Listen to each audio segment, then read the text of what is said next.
मंगळवारपासून ज्यावेळेस मी पासेसची मागणी केली त्यावेळेस 1,500 पासेस उपलब्ध करून देईल असं प्रशासनाने आम्हाला सांगितलं।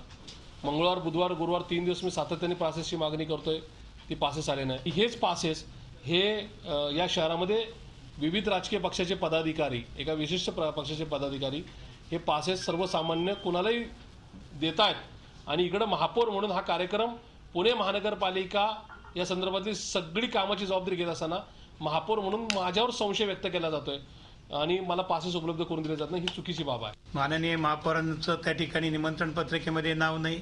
मनाचा मोठेपणा म्हणून माननीय महापौरांनी पंतप्रधानांचं स्वागत करायचं ठरवलंय, पण कार्यक्रमाला पुणेकरांची जर या ठिकाणी अपमान होत असेल तर मी त्या ठिकाणी राहणार नाही आणि त्यांचा निर्णय हा निश्चितच योग्य आहे। महापौरांना डावललं जाते, सर्व पक्षाच्या नेत्यांना डावललं जाते, त्याचा निषेध म्हणून उद्याच्या कार्यक्रमामध्ये राष्ट्रवादी काँग्रेस पक्ष सहभागी होणार नाही।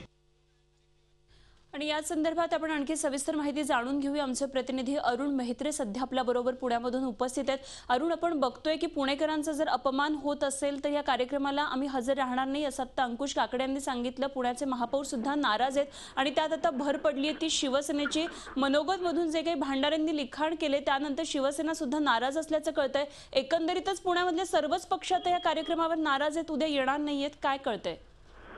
अनुपमा, हा कार्यक्रम खरं तर गेल्या आठवडाभरापासूनच वादात सापडलाय। सुरुवातीला कार्यक्रम होणारा खर्च जो आहे जवळजवळ 3.5 कोटीचा, त्यावरून अनेक प्रश्न उपस्थित केले आणि त्यानंतर आता मानापमान नाट्य सुरू झालेलं आहे। महापौरांनी कालच नाराजी व्यक्त केली होती आणि आज थेट महापौरांनी कार्यक्रमाला जाणार नाही अशी भूमिका घेतली आणि त्या जोडीला राष्ट्रवादी काँग्रेसनं या कार्यक्रमावरती बहिष्कार टाकणार असल्याचं म्हटलंय। त्यामुळे त्यांचे कार्यकर्ते, पदाधिकारी जे कोणी असतील ते कोणीच या कार्यक्रमाला जाणार नाही आणि त्या पाठोपाठ खरं तर काँग्रेसनं देखील या कार्यक्रमावरती बहिष्काराची भूमिका घेतली आहे। काँग्रेस तर उद्या त्या ठिकाणी आंदोलन करणार आहे। एकूणच मोदी सरकारचा जो कारभार आहे त्याचा निषेध करण्यासाठी म्हणून कार्यक्रमाच्या ठिकाणी ते काळ्या झेंडे दाखवणार असल्याचं काँग्रेसनं स्पष्ट केलंय आणि याशिवाय मनसे आतापर्यंत काहीशी संभ्रमित होती, मात्र काही वेळापूर्वी मनसेचे गटनेते जे आहेत त्यांनी देखील म्हटलंय की आम्ही या कार्यक्रमाला जाणार नाही। स्मार्ट सिटी योजनेवरनं केवळ दिशाभूल सुरू आहे, त्यामुळे मनसे, शिवसेना,